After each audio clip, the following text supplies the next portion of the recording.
Magandang hapon po sa inyo lahat. Kamusta po kayo ngayong sa mga kasalukuyan na nangyayari po sa ating mga buhay, sa ating bansa. Salamat sa Panginoon sa pagkakataon na may opportunity tayo to worship the Lord and to experience yung presensya niya sa ating pong kalagitnaan. Alam niyo po, sa araw-araw na hinaharap natin sa buhay, nakakarinig po tayo ng mga payo or advice o kung tayo mismo ay nagbibigay ng advice sa ating kapwa o tayo humihingi ng advice. So sa mga nagdaang araw, I believe na naka-encounter kayo ito sa araw-araw, sa loob ng pamilya. May humihingi ng payo, may nagbibigay ng payo. Ang advice is parte ng ating buhay. It's everywhere. It helps us make decisions, solve problems, and sometimes yung mga payo naririnig natin para maging gumaan ang ating mga kalooban o pakiramdam. So sa mga nagdaang araw, ako mismo, may mga advice tayo maririnig sa telepono, may tatawag, may maghihingi ng payo, at sa text message, ganon. At alam ko, ganon din po kayo. But I would like you to remind you this important truth. Okay? It is very important to give advice carefully. Pag nagbibigay tayo ng payo, dapat maingat tayo sa pagbigay ng payo. Dahil yung ating po mga pananalita, our words can either provide the right guidance or lead others into more trouble. Baka magkamali tayo sa ating bitaw, sa ating mga payo sa kapwa natin. So ngayon, every day, exposed tayo dito sa social media.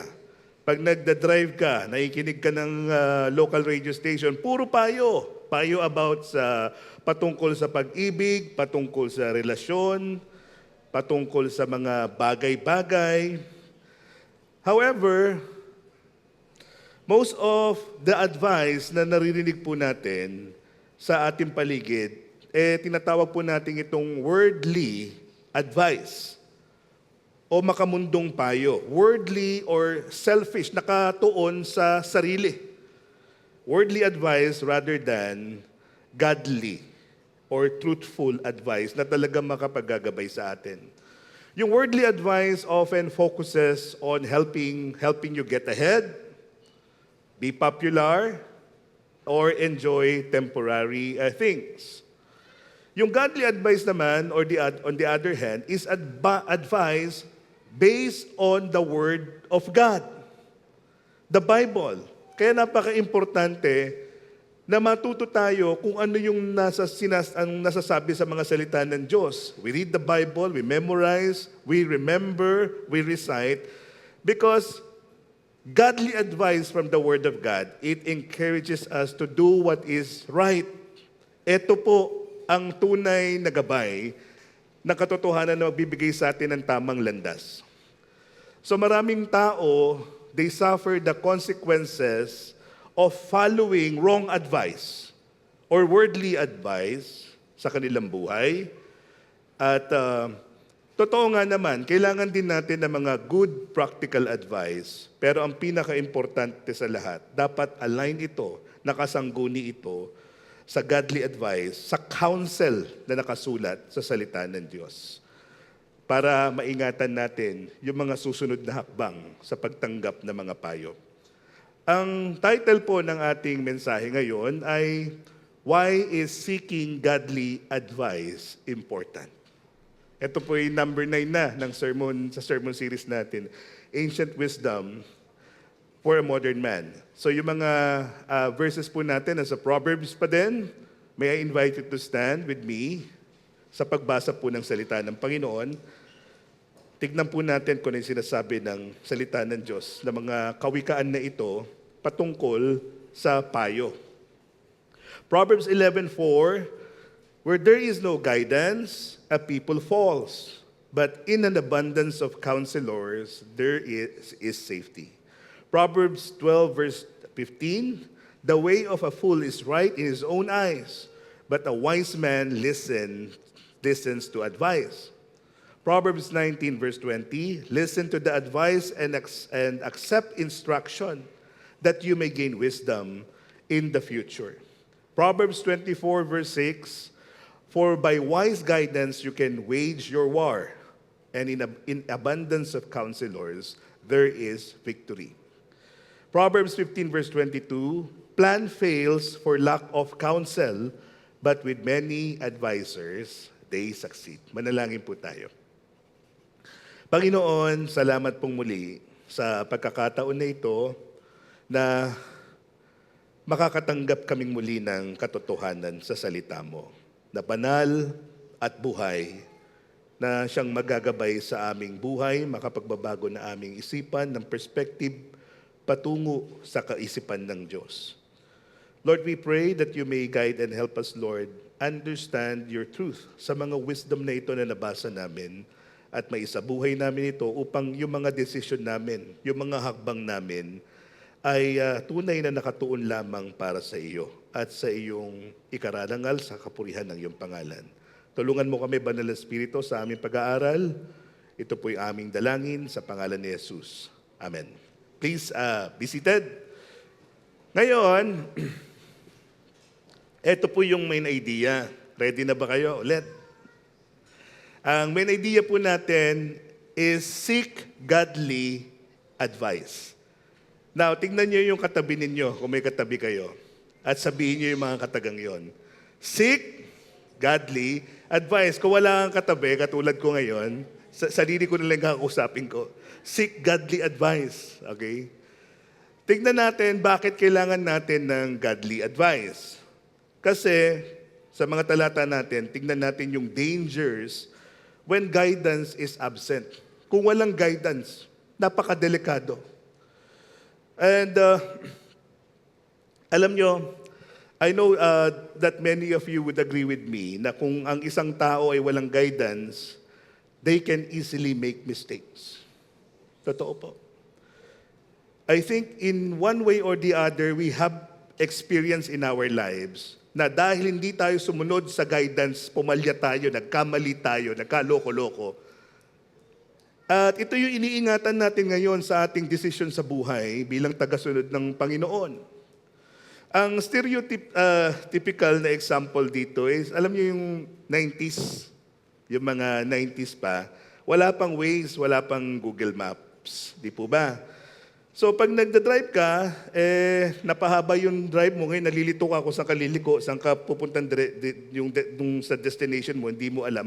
Kung kasama ka o kasama mo yung asawa mo, tatanungin mo yung katabi mo, na asa na ba sasabihin nung katabi mo sa'yo, asa na ba tayo?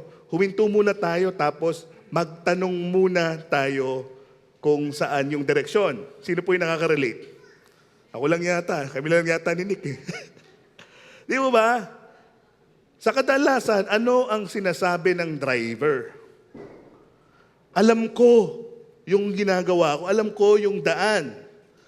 So, hanggang sa humaba na, napalayo na, at naligaw na, at maraming oras na ginugol, hindi pa rin nakapunta sa kanilang patutunguhan. Bakit? Hindi humingi ng tulong.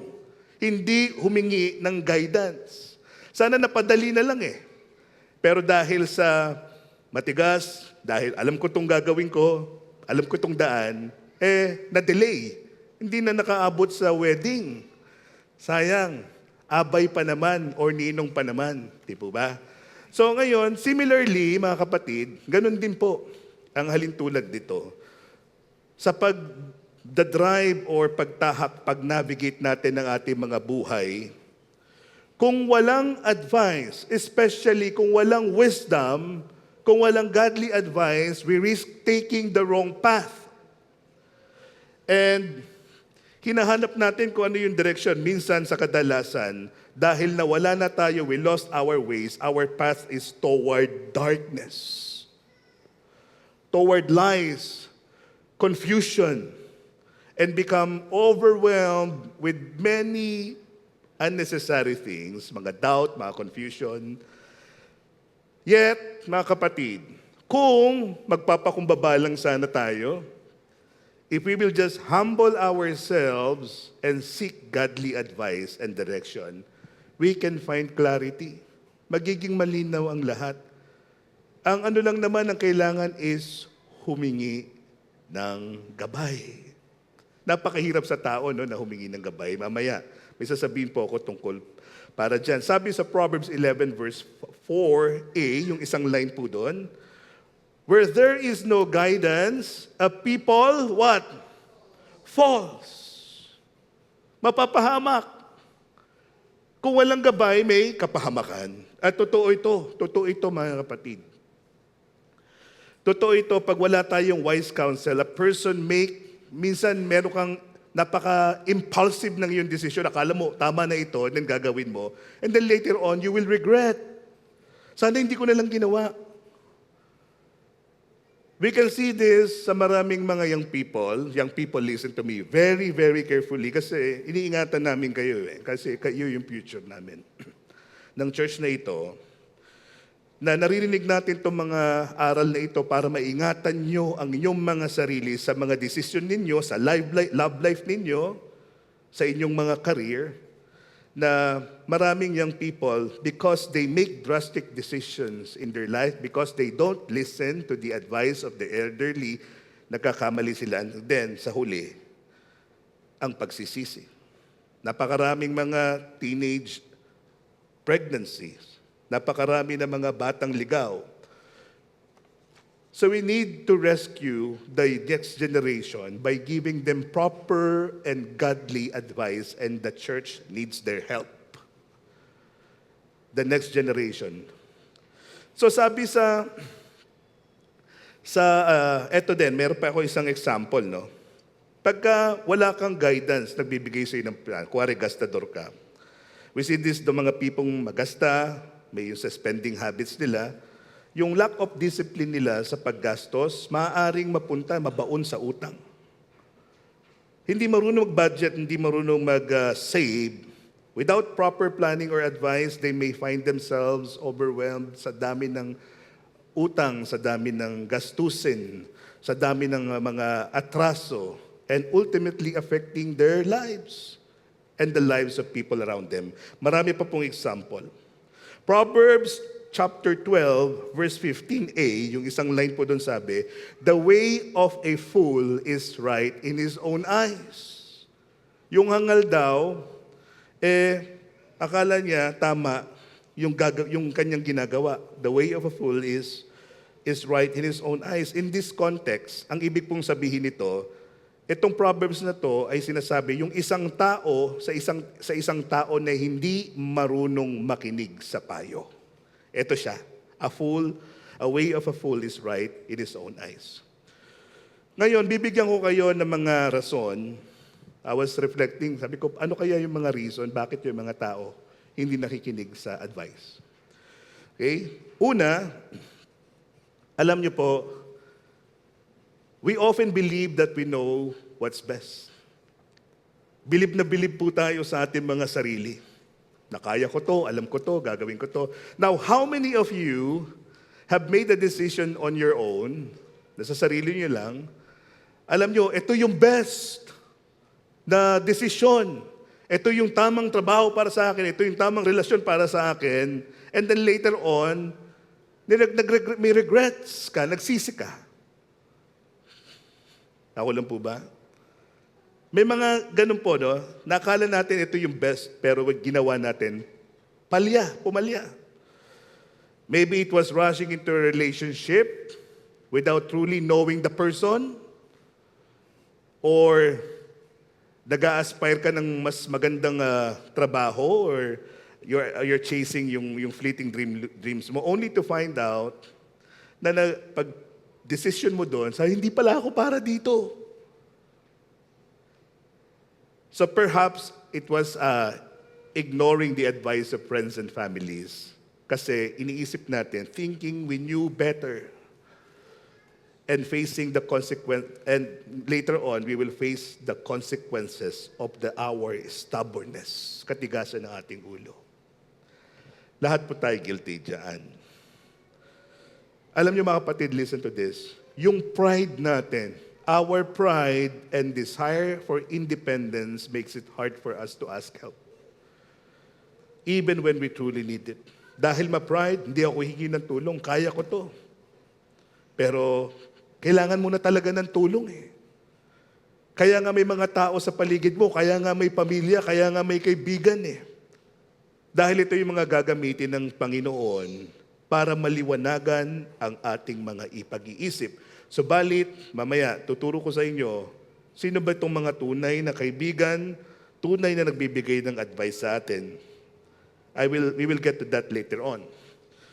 Pangalawang rason, bakit hindi tumatanggap ng guidance sa mga tao is we don't want to look weak or show weakness. Pride pa rin. Ayaw natin magpakita na kawawa tayo, na ayoko makita na mahina ako.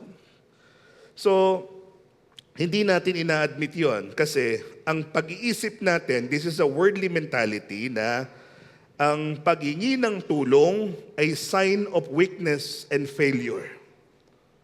Do not show any weakness. Kailangan matibay ka, matatag ka. Sa Japan, ganun ang culture nila. They don't want to show weakness. They would rather kill themselves than, wag lang maapakan yung kanilang pride or kanilang paninindigan. Biblical ba ito? So, mga kapatid, ang tunay na kalakasan, true strength lies in often lies in recognizing our limitations and being open to guidance. Ito ang tunay na kalakasan. Pag hinambol natin ang ating mga sarili sa harap ng Diyos at sa harap ng tao. Pangatlo, hindi tayo humihingi ng guidance. Bakit? Kasi we just simply don't trust people. May trust issue na tayo eh. Niloko na tayo eh. Pinabayaan na tayo, binigo na tayo, binetray na tayo eh. Yung mga past experiences natin na yan made us, nag-build ka ng wall sa mga tao. Wala ka ng pinaniniwalaan, wala ka ng pinagkakatiwalaan dahil merong malalim na sugat na kailangan ma-heal sa puso mo na ginawa ng ibang tao na saktan ka nung nagtiwala ka, nung naging vulnerable ka. Ayaw mo na itong gawin. And sinabi nga sa ating mga talata, the way of a fool is right in his own eyes, but a wise man listen to advice.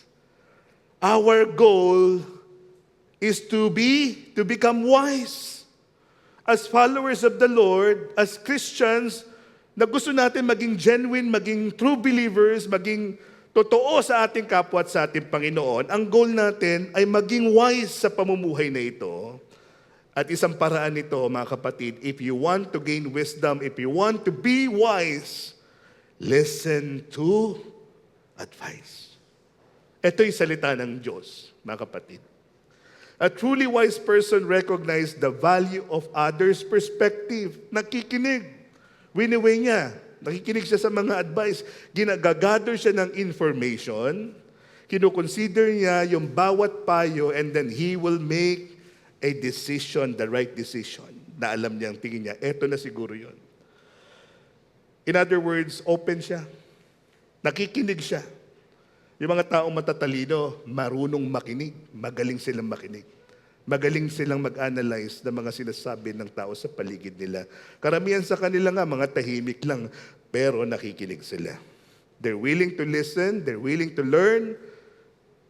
Sa madalit salita, babalik pa rin tayo. They know, alam nila paano magpakumbaba. Kaya mga kaibigan, the reality is, everyone needs guidance. Lahat po tayo. Even me as a pastor, I need guidance. I consult seasoned pastors para matulungan ako kasi may mga sa ministry na, tama ba itong decision na gagawin ko? Okay ba ito? Okay ba ito sa discipleship? Okay ba ito sa ministry outreach? You consult the seasoned pastors or seasoned elders na mga marurunong na sa ministry, I need guidance. You and I, we need guidance. Parents, you need guidance for parenting. And we thank the Lord because we have the church, and if we can work together, we can help one another find the right wisdom to make decision in our day-to-day life. So no matter how strong, akala natin matatag tayo or independent we may seem, we all face moments of weakness, uncertainty, or doubt. Kailangan natin ng guidance. I will not talk about yung mga professional guidance later na kailangan. Kaya nga nagkaroon ng mga doctors to guide yung mga confused. Ito'y lahat bigay ng Panginoon para magabayan tayo. We just need to know kung saan ang proper at saka tamang advice. So remember, asking for guidance is a sign of strength, not weakness. Yakapin natin, makinig tayo, embrace the support of the people around you. And this would lead me sa aking second point, na pag ginawa natin yon, makikita natin yung tamang landas, the right path. The path to the right direction. Adyan pa po ba kayo? Bakit negative na yung time ko dito? First point pa lang ako Hindi, joke lang. What time na ba? Okay lang. Okay, may time pa po tayo. So, you need advice to fix this. Biro lang po. Magagaling po ito mga mga team natin. So Proverbs 11 verse 14b, sabi po dito, in an abundance of counselor, there is what? Safety. Pag marami daw nagbibigay ng advice ng counselor, wow, may safety ka. Alam nyo, in the biblical context, yung background po nito, particularly sa 1 King chapter 4 verse 1 to 6, kasi ang sumulat nito si Solomon. So yung buhay niya nakasulat dun sa 1 King. So King Solomon is described as having a large, napakalaki, mga distinguished group of advisors. So yung passage mentioned that Solomon had 12 chief officers who supervised the land along with various other officials, mga scribe and mga wise men. Pinaiikutan siya ng marurunong, matatalino, magagaling na tao bilang hari.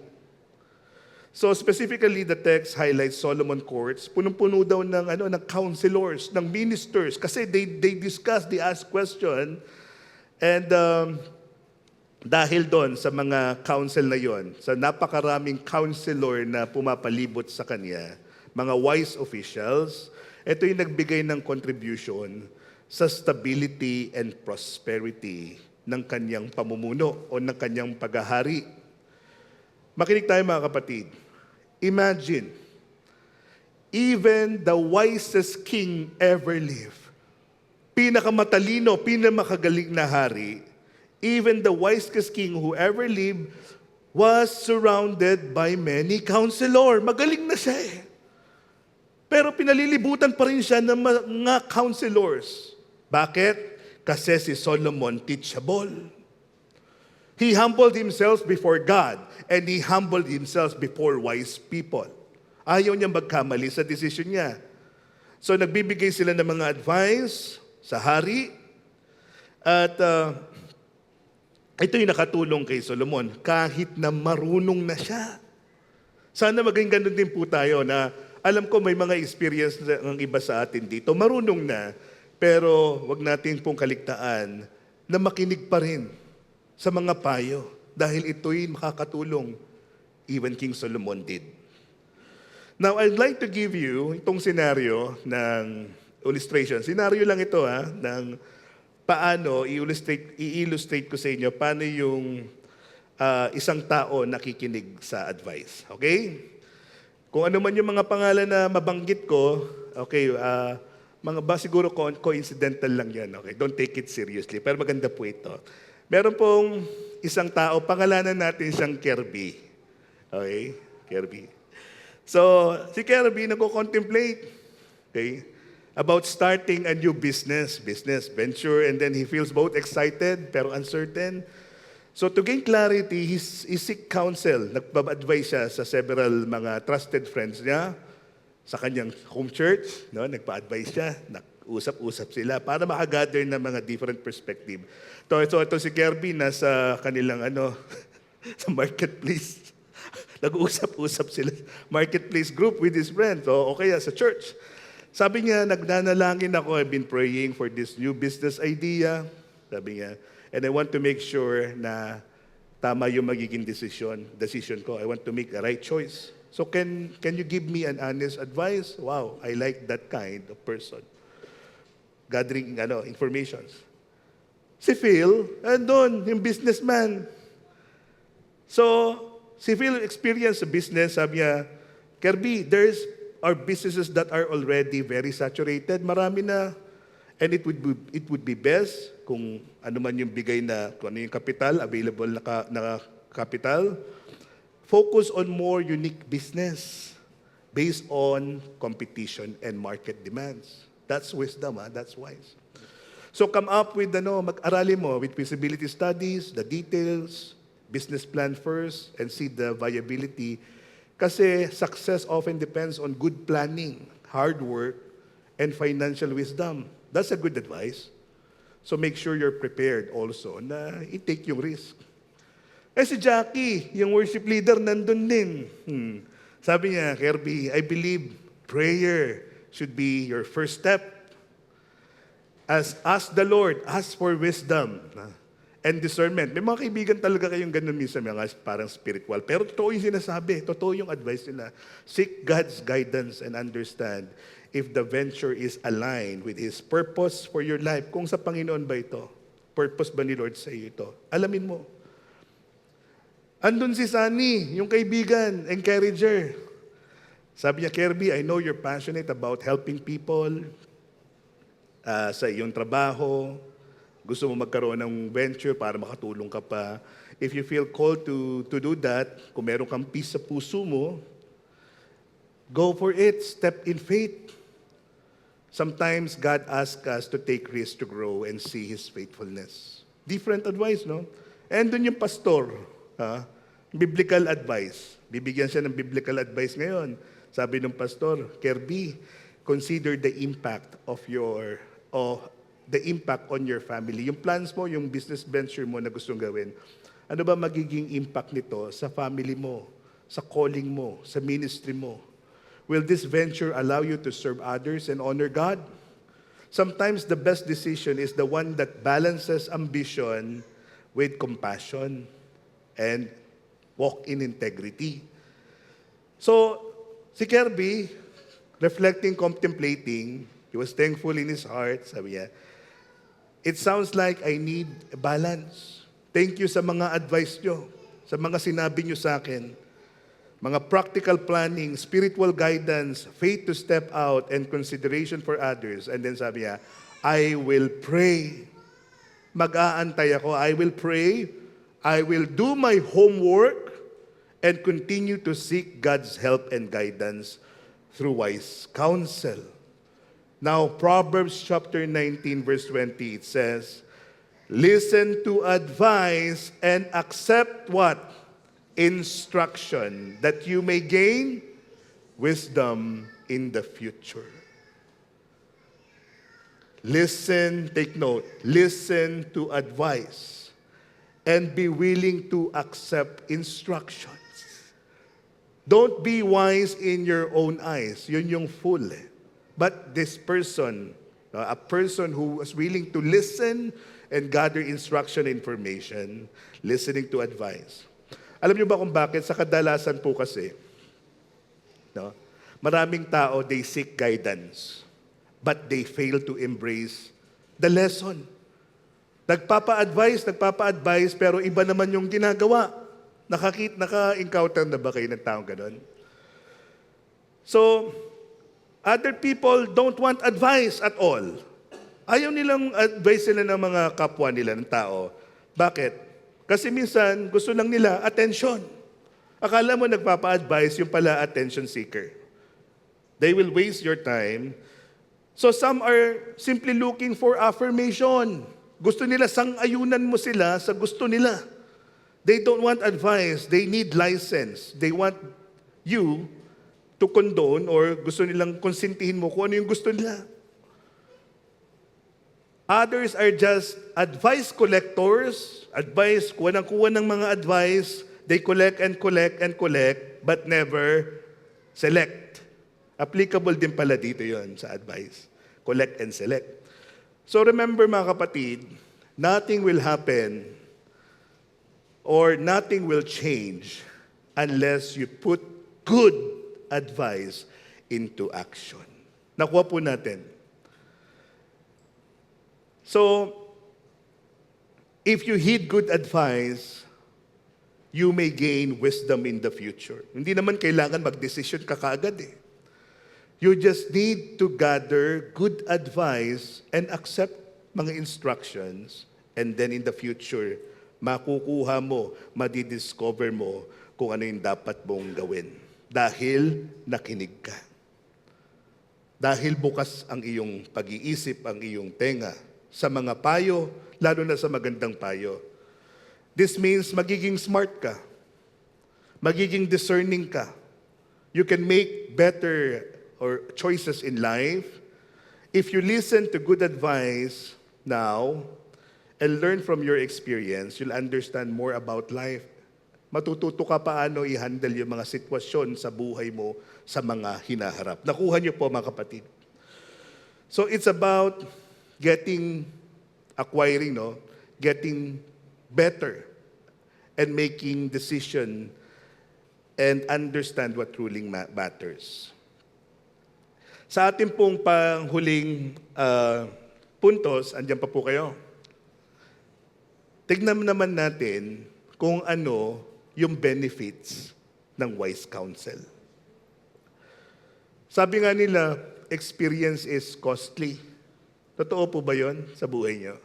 Yung experience is costly. Si Nick, marami experience ito. So, magastos daw yung experience, no? So because learning from mistakes often involves setbacks, hardships.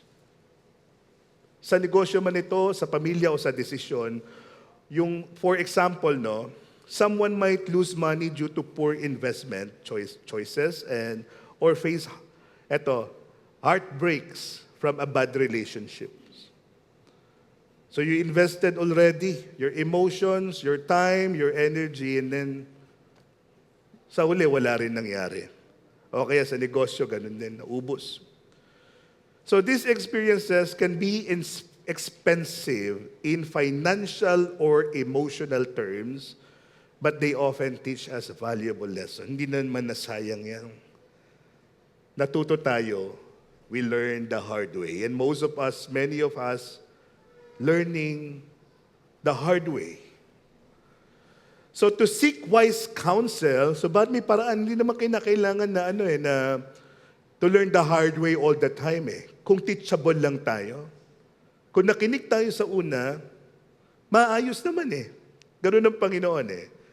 To seek wise counsel and listen to advice, alam niyo mga kapatid, maiiwasan sana natin tong costly mistakes sa buhay natin. Whether emotional, mental, time, energy, panahon, resources. So learning from wise counsel and gaining guidance can save us time, money, and emotional pain. Young people, listen to this. Be careful. Maganda kasi sa mga young people ito kasi sila nagsisimula pala ng buhay nila. Iwasan ninyo yung mga bagay that would cost you pain and destroy your destiny, your future. Proverbs 15 verse 22, plans fail for lack of counsel, but with many advisors, they succeed. So wise advice help us make good decisions based on the experience and understanding rather than rushing into things or acting without knowing all the facts. Ngayon, question ko dito, tinanong ko tong passage na ito. Yung plans fail for lack of counsel. Pero meron naman, pastor, nagpa-counsel naman ako. Ang dami kong nag-advise sa akin. I received advice from many people before I began tong business venture na ito. Pero bakit pumalpak? Nagpaturo naman ako nagpa-counsel naman ako So bakit pumalya? Yung iba sinasabi, Pastor, binigyan naman ako ng mga maraming suggestions, na maraming payo patungkol sa pag-ibig at saka relationships, yet they didn't bring me happiness or stability. Buti na lang. Di ba? Ay, wag na natin dagdagan. So may mga ganon. Meron naman nagsasabi, many would advise me, nag-advise naman sila sa akin na ito yung kunin ko na career path, ito yung kurso, ito yung career path. In-advise nila ako, sinunod ko naman sila, pero ngayon, but I'm struggling. Hindi pa rin ako stable. Listen, if you feel like you are struggling despite receiving many advice, pero wala pa rin nangyari, parang hindi naman totoo. Nagpa-advise naman ako sa Pastor alam niyo mga kapatid, this is my encouragement to you. I encourage you to seek out the right people. The right people who can offer wise counsel and guidance. Sino itong mga ito? Yung magulang mo. Minsan yung mga magulang natin, di natin maintindihan, di ba? Pero may wisdom behind their counsel kasi they seen life and experienced life. Take the good advice from your parents.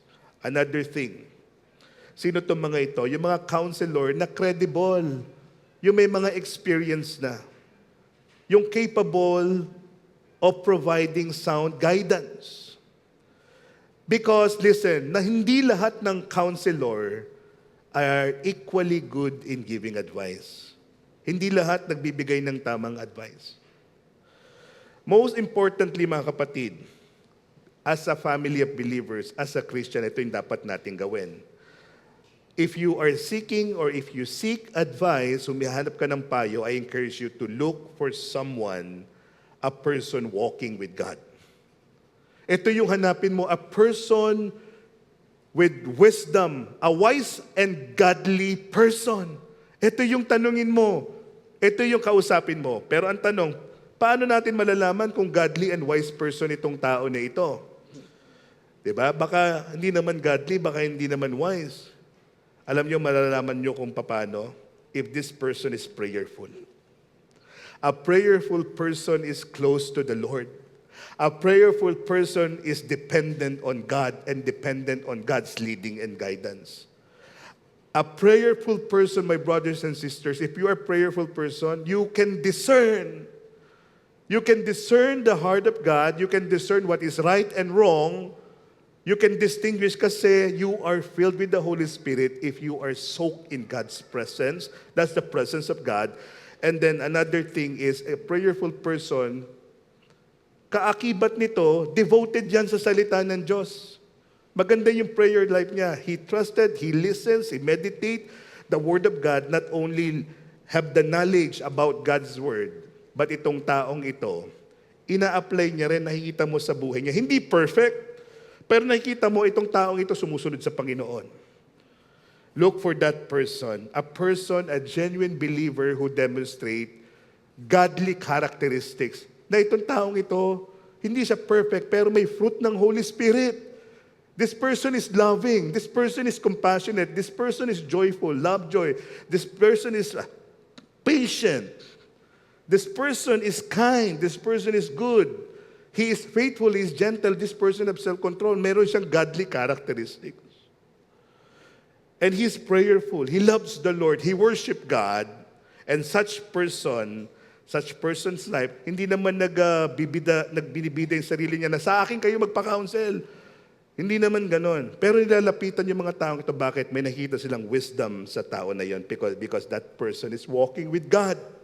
And such a person's life reflects their walk with God and make their counsel trustworthy. Nakuha po natin, mga kapatid.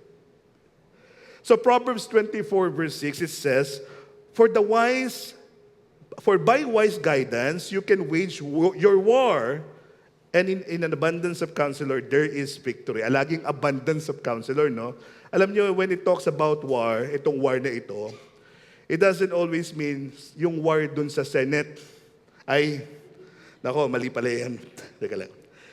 So, hindi ito yung parang war din talaga. I'm trying to say, di ba? Kaya, I would like to advise you sa susunod na halalan. Okay? I would like to advise you, maging wise tayo sa ating pagpili. Pag-pray natin, napakahirap ng pumili din, ano? Pero bibigyan ka ng karunungan ng Panginoon.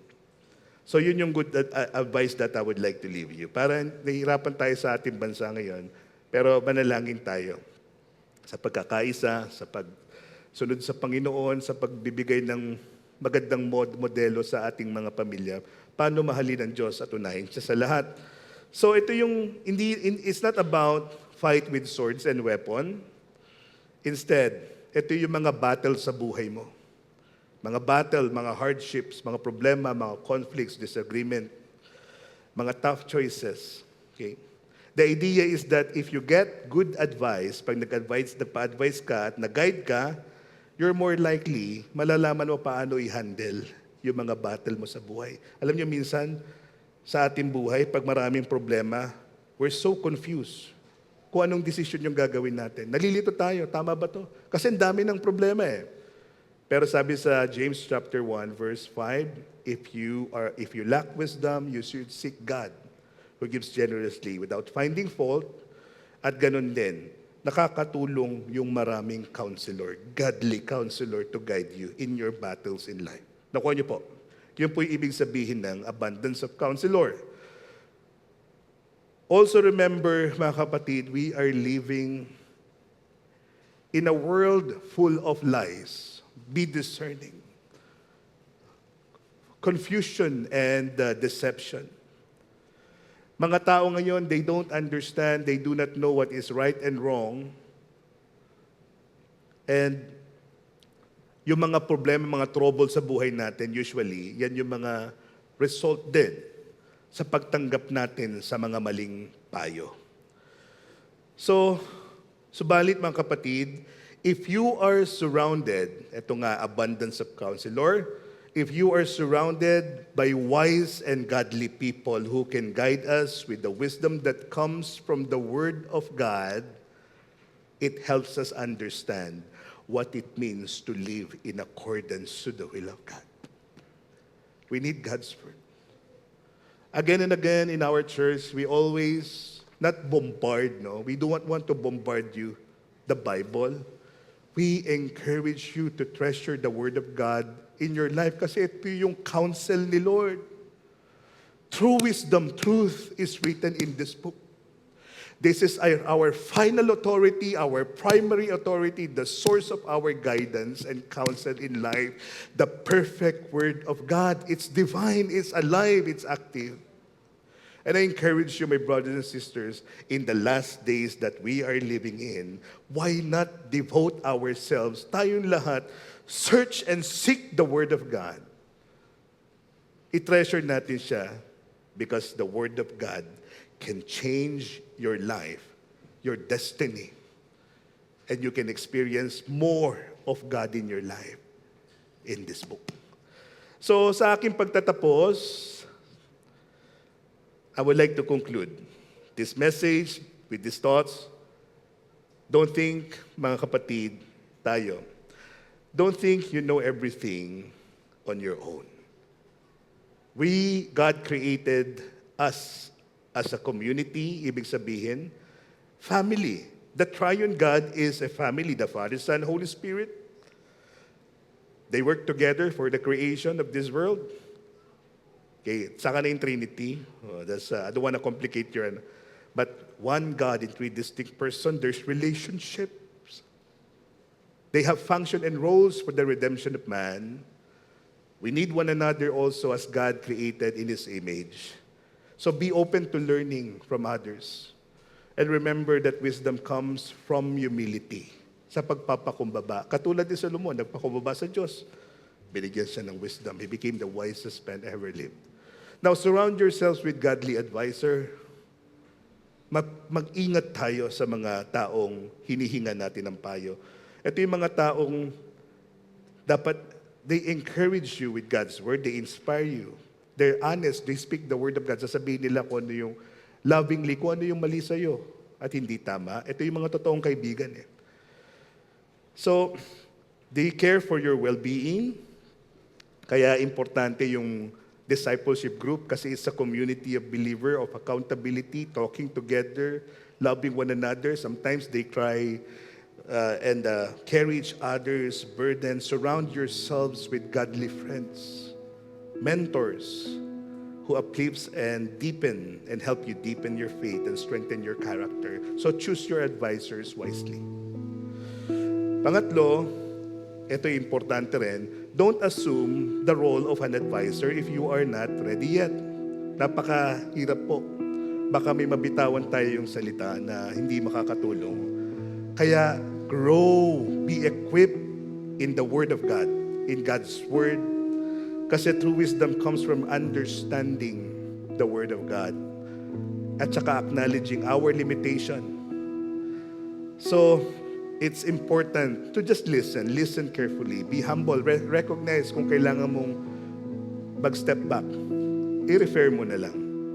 And then, in your part, focus on learning and growing, and when the right time comes, the Lord will use you to give godly advice to others. Gagamitin ng Panginoon ang buhay mo, ang boses mo, ang experience mo, para ma-encourage, ma-uplift yung iba. Sabi sa James chapter 3 verse 1, not many of you should become teachers, my fellow believers, because you know that we who teach will be judged more strictly.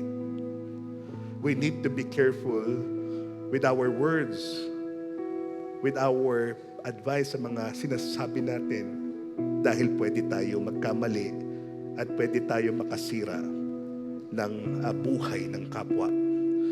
So, lastly, seek godly wisdom primarily through God's Word.